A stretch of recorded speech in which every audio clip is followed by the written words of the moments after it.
Boker Tov, à l'approche de Rosh Hashanah et surtout de Yom Kippour, on se doit de réparer les fautes, pas uniquement vis-à-vis d'Akadosh Baruch Hu, mais également vis-à-vis de son prochain. D'ailleurs, le jour de Kippour a une faculté d'expiation uniquement par rapport à Averot chez Ben Adam la Makom, mais pas pour les Averot chez Ben Adam la Havero. C'est-à-dire que lorsqu'on a fauté vis-à-vis d'Hachem, le jour de Kippour, on obtient le pardon, le grand pardon. Mais si on a fait du mal à quelqu'un, figurez-vous que même Kippour n'est pas capable de passer l'éponge sur ce passé négatif. On l'apprend du Passouk, Ki bayom hazeh yechaper alechem, letaer etrem mikol chatotechem, lifnei Hashem titharu. En ce jour-ci, vous allez avoir la kapara et la purification devant Dieu. Hachamim disent, c'est uniquement par rapport aux averot que l'homme a commis vis-à-vis de son Créateur que le jour de Kippour va apporter l'expiation. Mais les averot commises à l'égard de quelqu'un, même Kippour ne peut pas faire la kapara, sauf si la personne a demandé pardon et que l'autre lui a accordé en effet son pardon. Alors, rappelons qu'il existe plusieurs sortes de mal, de préjudices commis à son prochain. Comme par exemple, si on a dit de lui du lachon hara, ou encore pire, hotsaat shemra, c'est-à-dire que on a fait sortir sur lui une chose fausse. On a dit du mal qui en fait ne correspond pas du tout à la réalité. C'est la diffamation. On a essayé simplement de ternir son image aux yeux du monde. Et ça, comment on l'a fait? En disant du sheker. C'est terrible. Ça, c'est encore pire que la shonara. La shonara, c'est dire du mal de l'autre, mais c'est du mal qui est vrai. C'est quelque chose qui correspond à la réalité. Et même ça, c'est assourd.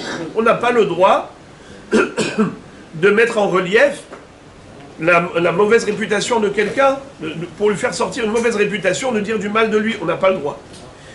Mais encore pire si c'est Otsad Shemra. Si on lui a fait du mal financièrement, c'est-à-dire qu'on a commis un préjudice financier, on l'a escroqué, on l'a volé, alors tant qu'on n'a pas remboursé ce gazelle, il n'y a pas de kapara.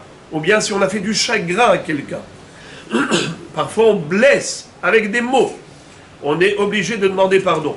Alors mon Rav Rabotai, ce qui est très intéressant, c'est que généralement pendant cette période, les gens font teshuva, ils demandent pardon à qui? À des gens à qui ils n'ont rien fait. On demande pardon à ses amis. Mechila, sliha, kapara, tout va bien. Mais mon cher ami, Kippour, Rosh Hashanah, c'est la période de résoudre les contentieux qu'on a avec des gens qui sont devenus des ennemis. Pas demander pardon à des amis, c'est pas une chorma. Justement, lorsqu'il y a eu un problème, c'est l'occasion de percer l'abcès et d'ouvrir une nouvelle page dans vos relations, d'arriver à exprimer ce que vous avez dans le cœur, afin que soit la personne vous présente des excuses, ou soit vous lui présentez des excuses d'une manière ou d'une autre. Il faut qu'on arrive à créer au sein du Am Israël une ahdout. Donc, créer des soudures. Et la personne ne doit pas être cruelle en refusant de pardonner. Et pourquoi c'est comme ça? Parce que nous aussi, on a commis des fautes vis-à-vis d'Akadosh Baruch Hu. Et on veut bien qu'il nous accorde le pardon.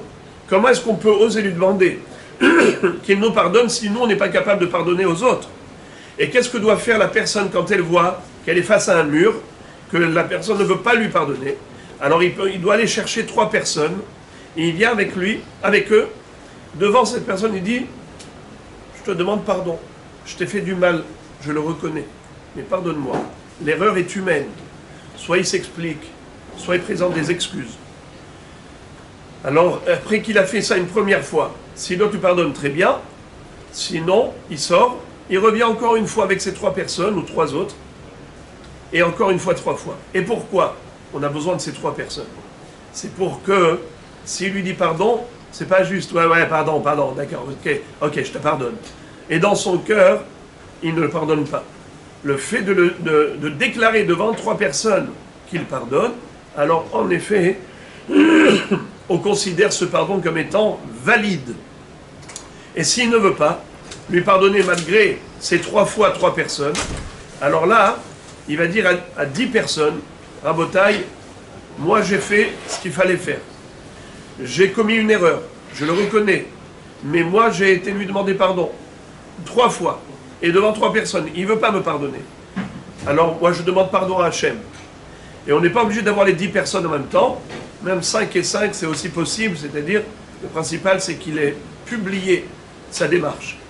Est-ce qu'il est suffisant de compter sur le fait que tous les soirs, les gens disent, avant Kriyat Shema, Ribono shel olam areni mohel vesoleach likolmi sheichis veiknit oti o shechata kenegdi ben begoufi ben memamodim ben mechvodim ben chol asher li.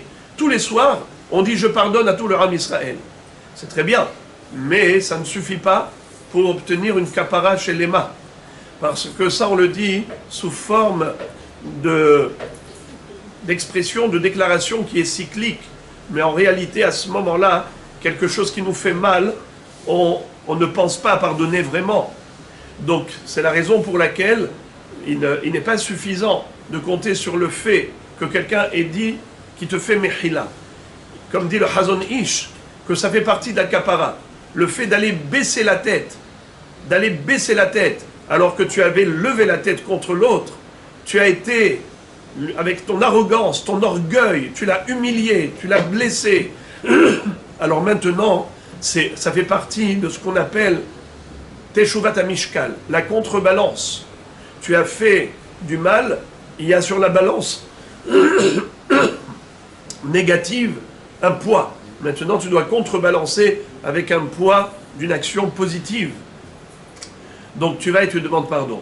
Et comme on a dit, il ne faut pas être cruel. Il faut savoir pardonner.